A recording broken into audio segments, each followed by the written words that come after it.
নামাজ আছে যাদের, কুরবানি আছে তাদের। নামাজ আছে যাদের, কুরবানি আছে তাদের। কি বলেন, মিলে কিনা বলেন? নামাজ নাই, কুরবানি নাই।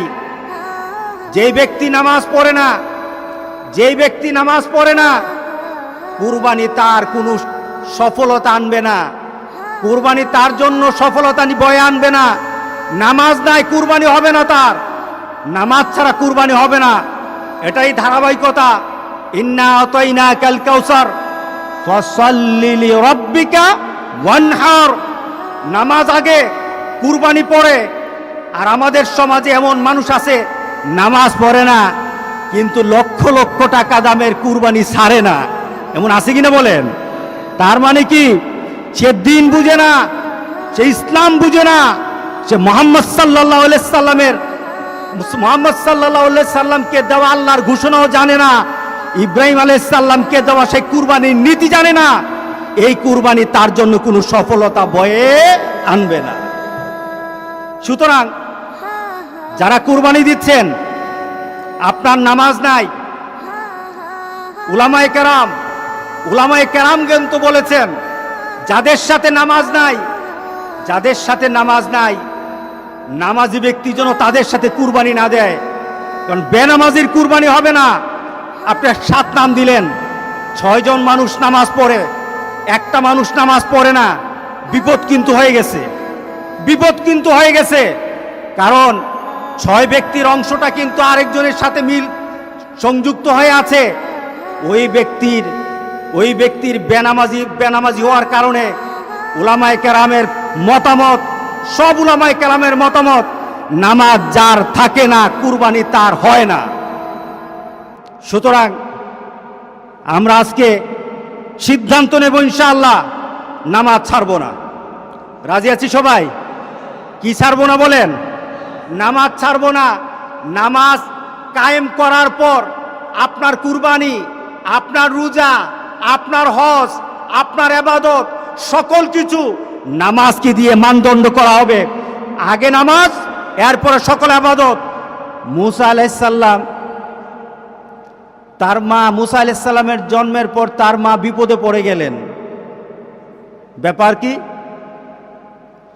ফেরাউন ঘোষণা দিল, আমার রাজ্যে কোনো ছেলে সন্তান রাখবো না। ছেলে সন্তান হবে তাকে মেরে ফেলা হবে। মেরে ফেলা হচ্ছে। মুসা আলাইহিস সালামের মা চিন্তিত হয়ে গেলেন, কি করি, কেমনে বাঁচাই আমার সন্তানকে। মুসা আলাইহিস সালামের মাকে আল্লাহ সুবহানাহু ওয়া তাআলা ওহী পাঠিয়ে দিলেন, তার কাছে কথা পাঠিয়ে দিলেন যে তোমার সন্তানকে নদীতে ভাসিয়ে দাও। সন্তানকে কোথায় ভাসাবে? সন্তানকে নদীতে ভাসিয়ে দাও। আপনার বিবেক, আপনার বুদ্ধি, আমাদের বুদ্ধি বলে কি যে বাচ্চাকে যদি আমরা নদীতে ফেলে দেই, এই বাচ্চা বাঁচানো যাবে না, ঠিক না? কিন্তু বাঁচানোর মালিক কে? আল্লাহ বলেন, আমি অর্ডার দিয়েছি, ফেলে দাও।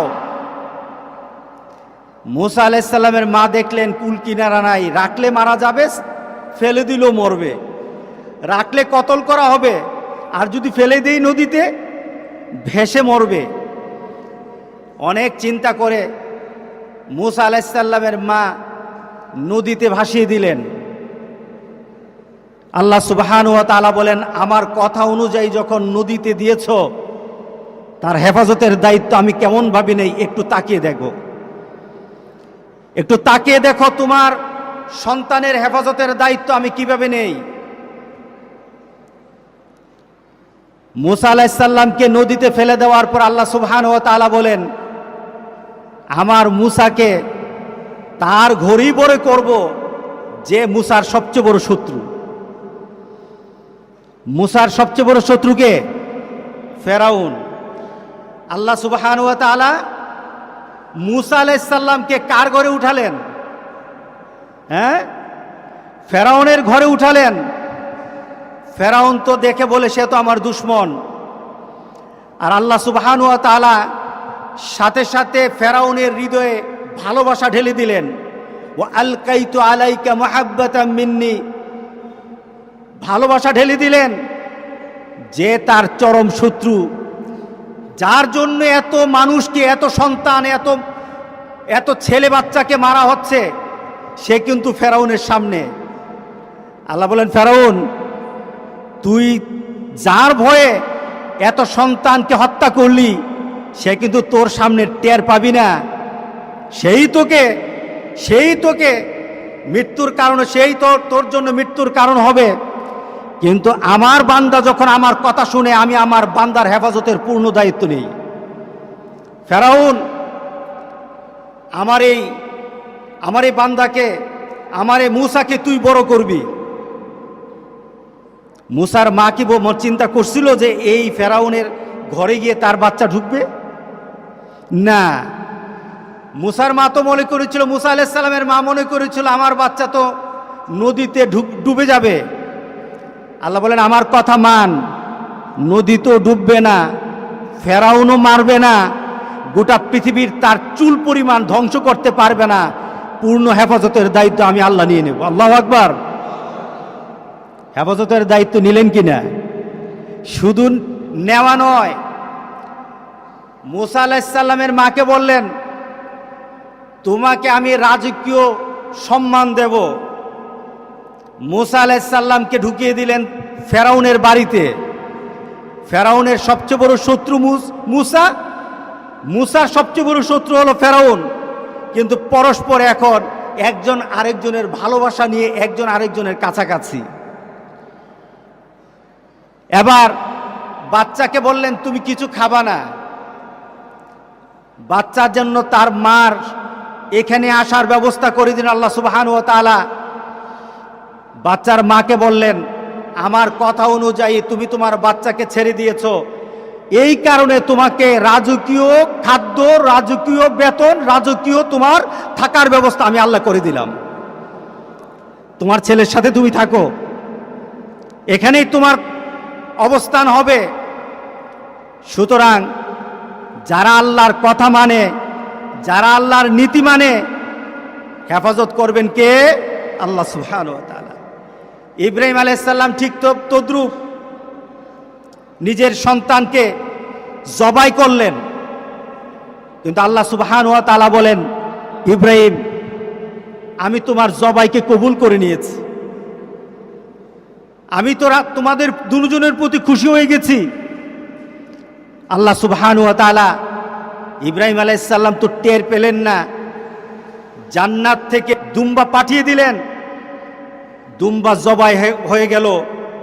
আর ইব্রাহিম আলাইহিস সালামের সন্তান ইসমাইলকে আল্লাহ সুবহানাহু ওয়া তাআলা আবার উপহার হিসেবে দান করে দিলেন। উপহার কেমন করলেন? ইব্রাহিম আলাইহিস সালামের সন্তানকে আবার নবী বানালেন। সুতরাং যারা আল্লাহর কথা মানে, আল্লাহ বলেন তার হেফাজতের দায়িত্ব আমি আল্লাহ সুবহানাহু ওয়া তাআলা নিজে নিয়ে নেই। এটাই ছিল আমাদের শিক্ষা, এটাই হবে আমাদের কুরবানির শিক্ষা। আমরা গরু জবাই করি না, আমরা পশু জবাই করি না, বরঞ্চ আমরা আমাদের হৃদয়ের টান আমাদের আল্লাহর দিকে ছেড়ে, আমাদের ঈমান আল্লাহর দিকে ছেড়ে দিয়ে, আমাদের তাকওয়া আল্লাহর দিকে ছেড়ে দিয়ে আমরা ইব্রাহিম আলাইহিস সালামের মতো হতে চাই। এটা হলো আমাদের দাবি, এটাই আমাদের করণীয়। কিন্তু যদি আমাদের মাঝে কোনো ধরনের পশু জবাই করা, এটাই যদি আমাদের মূল কারণ হয়, তাহলে কিন্তু এই কুরবানি আমাদের জন্য সফল বয়ে আনবে না। কুরবানি আমাদেরকে ইব্রাহিম আলাইহিস সালামের মতো সেই মর্যাদার সুযোগ করে দিবে না, ইসমাইল আলাইহিস সালামের মতো মর্যাদার সুযোগ করে দিবে না। আল্লাহ সুবহানাহু ওয়া তাআলা এই কুরবানির ব্যাপারে একটা চূড়ান্ত, রাসূল সাল্লাল্লাহু আলাইহি সাল্লামকে একটা সুন্দর কথা দিলেন। ইব্রাহিম আলাইহিস সালামকে তো বললেন, তুমি তোমার সন্তানকে কুরবানি করো, আর রাসূল সাল্লাল্লাহু আলাইহি সাল্লামকে কুরবানির ব্যাপারে বললেন, ইন্না আতাইনা কাল কাউসার, হে মুহাম্মদ সাল্লাল্লাহু আলাইহি সাল্লাম, আমি আপনাকে কাউসার দান করেছি। কাউসার কি? এমন এক নদী, যে নদীর মালিক হবেন মুহাম্মদ সাল্লাল্লাহু আলাইহি সাল্লাম, সেই নহরের পানিগুলি হবে দুধ থেকে সাদা, মধু থেকে মিষ্টি, মেশকে আম্বর থেকে আরো সুঘ্রাণ। রাসূল সাল্লাল্লাহু আলাইহি সাল্লাম এটার ব্যাপারে বলেছেন, কেউ যদি একবার সেই পানিতে চুমু দেয়, তার আর কোনোদিন পিপাসা লাগবে না। রাসূল সাল্লাল্লাহু আলাইহি সাল্লামকে এই মর্যাদা দান করে আল্লাহ সুবহানাহু ওয়া তাআলা বললেন, হে মুহাম্মদ সাল্লাল্লাহু আলাইহি সাল্লাম, আমি আপনাকে কাউসার দান করেছি, ইন্না আতাইনা কাল কাউসার। এবার আপনাকে দুটো কাজ করতে হবে। কটা কাজ করতে হবে? কথা শুনে নেন। এই কোরবানির বিষয়ে দেখুন রাসূলকে আল্লাহ সুবহানাহু ওয়া তাআলা কিভাবে দিচ্ছেন। রাসূলকে বললেন, আপনার মর্যাদা আমি বাড়িয়ে দিলাম কাউসার দিয়ে। আপনি কি করতে হবে? দুটো কাজ করতে হবে। ফসল্লি লিরাব্বিকা ওয়ানহার, বলেন ফসল্লি লিরাব্বিকা ওয়ানহার। আপনি আপনার রবের জন্য সালাত পড়ুন, আপনি নামাজ কায়েম করুন, সালাত কায়েম করুন, আপনি সালাত পড়ুন, আপনি আপনার রবের জন্য সালাত পড়ুন। এরপরে কি করতে হবে? সালাত একদিকে হবে প্রথম, এরপরে হবে নাহার। প্রথম হলো সালাত, এরপরে হবে কুরবানি। রাসূলকে বললেন, আগে সালাত আদায় করেন, এরপরে কুরবানি করেন। ধারাবাহিকতা আছে কিনা আল্লাহর? ধারাবাহিকটাকে কুরবানি আগে নাকি সালাতটা আগে? ধারাবাহিকতার দিক থেকে কুরবানি আগে নাকি নামাজটা আগে? নামাজ আগে নামাজ, এরপরে কুরবানি। রাসূল সাল্লাল্লাহু আলাইহি সাল্লামকে আল্লাহ সুবহানাহু ওয়া তাআলা বললেন, নামাজ পড়ুন, পরে কুরবানি করুন। এটাই হবে মুসলমানদের ধারাবাহিক আমলের নিয়ম। যাদের সাথে নামাজ নাই, আজকে চলুন তওবা করি।